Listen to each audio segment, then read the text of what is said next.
No, quiero regresar contigo, Javier.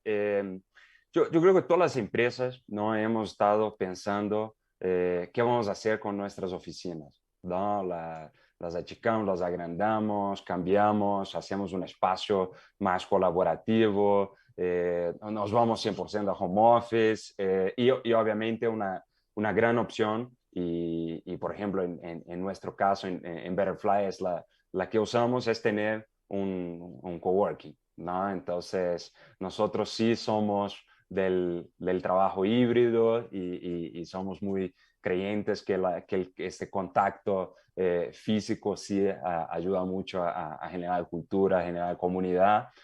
Y ustedes, ¿cuáles son las recomendaciones que dan? Por ejemplo, imagino que muchas empresas les buscan y dicen, oye, no sé exactamente qué hacer, ¿no? Entonces, ¿cómo tomar esa decisión? ¿Cómo tomar la decisión si mantengo parte de mis oficinas propias, mantengo parte de mi gente en un coworking? Entonces, ¿cuáles son los tips, las recomendaciones, ¿no? Para evaluar la mejor opción para una empresa que sé que va a variar mucho en función del tamaño de la empresa, la cantidad de personas, la dispersión geográfica, etc. Pero me gustaría escuchar tus tips de qué hacer, ¿no? Para una empresa que está en duda.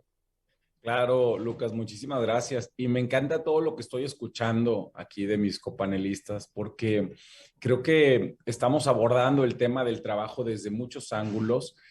Y lo que a mí me queda claro es que todas estas tendencias o formas de trabajar que muchas veces vemos como reactivas de la pandemia, son en realidad tendencias que venían evolucionando desde hace más de 20 años. Por ejemplo, la videoconferencia. O sea, la videoconferencia, yo me acuerdo de niño haberla visto como algo del futuro, ¿verdad? Y seguramente muchos de ustedes tienen cuenta de Skype desde hace más de 15 años y la usábamos, ¿verdad? Y se usaba poco. Ahora, nosotros aquí en Niños Offices tenemos 40 salas de videoconferencia de alta definición. Y miren, ni siquiera se las enseño. Así de este tipo. Oye, pero nadie las usaba. O sea, es decir, el tener una junta remota hace 3 años era así como que no, ¿verdad? Viajábamos, nos trasladábamos de ciudad, pasábamos horas comiendo para tratar un tema que tal vez en 15 minutos de videoconferencia lo puedes tratar cuando antes tenías que hacer así un viaje de un día entero, ¿verdad? Y muy costoso. Entonces, ¿qué es lo que está pasando? Y creo que por eso me da gusto escuchar a mis copanelistas, porque precisamente hemos estado involucrando en nuestras formas de trabajar estas nuevas tecnologías. Lo hicimos, como dice Carlos, por fuerza mayor, ¿verdad?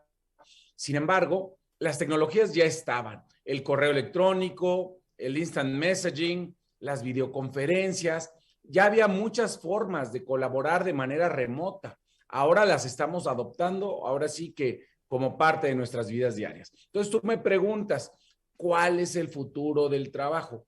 No hay blanco y negro. Seguramente se acuerdan que hace unos 10 años todo era espacios abiertos. Los directores salían de sus oficinas, ponían su escritorio en el área común con todos los colaboradores, no hay privacidad, aquí todos somos transparentes y era una tendencia. Y yo también decía, no es cierto, es decir, no puede haber un director en otro piso cerrado que sea productivo, no puede haber un director en el área común rodeado de 500 colaboradores que sea productivo y no puede haber una persona que absolutamente, bueno, tal vez sí alguna, ¿verdad? Pero no podemos todos trabajar todo el tiempo de manera remota.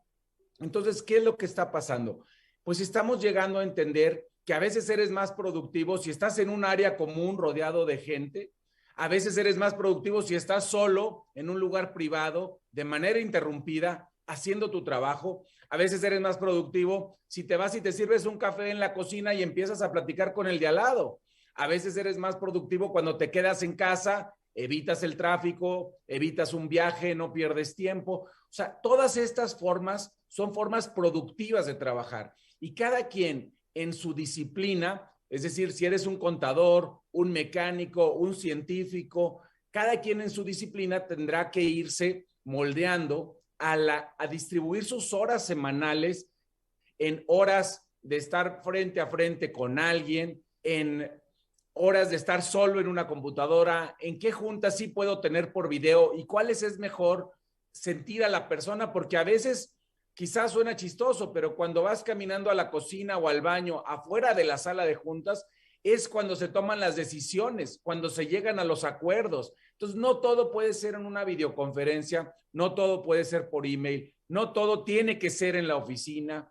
Ahora, yo me acuerdo hace varios años que me encontré a un director de una empresa y me dice, yo tengo 5 pisos en Antara, en Polanco. Dice, y mando a mi secretaria a cada rato y le digo, cuénteme cuántos lugares hay vacíos. Me dice que en promedio el 60% de sus estaciones de trabajo están vacías cada vez que él manda a su secretaria a hacer este estudio. ¿Qué quiere decir? Pues que esa empresa tenía más del doble del espacio que necesitaba. Y tú preguntabas ahorita, Lucas, ¿qué va a pasar con las oficinas? Pues las vamos a utilizar más inteligentemente. Esto es antes de la pandemia, ¿verdad? ¿Qué vino a hacer la pandemia? Pues quizá vino a darnos valor, o sea, pantalones. Vamos a decir, oye, ¿para qué queremos darle un escritorio a cada quien? Aquí hay 100 escritorios, que vengan 200 personas y que lo use el primero que llegue, el que más lo necesite. Y yo creo que eso es lo que está pasando.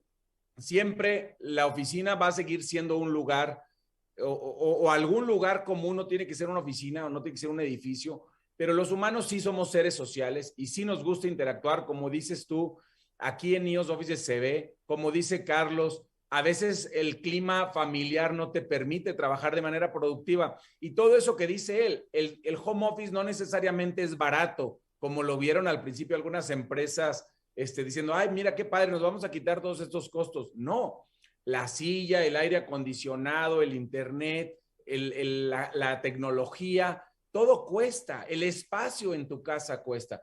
Pocas personas tienen las condiciones laborales apropiadas en sus hogares. Y como dice Carlos, también ya te referí mucho, Carlos, el trabajo remoto es muy diferente al home office. Son dos cosas diferentes. O sea, es decir, yo puedo contratar a una persona para que me haga cierto trabajo en Aguascalientes y se puede quedar en Aguascalientes, de preferencia en un lugar apropiado para trabajar, que puede ser una oficina o una oficina en casa.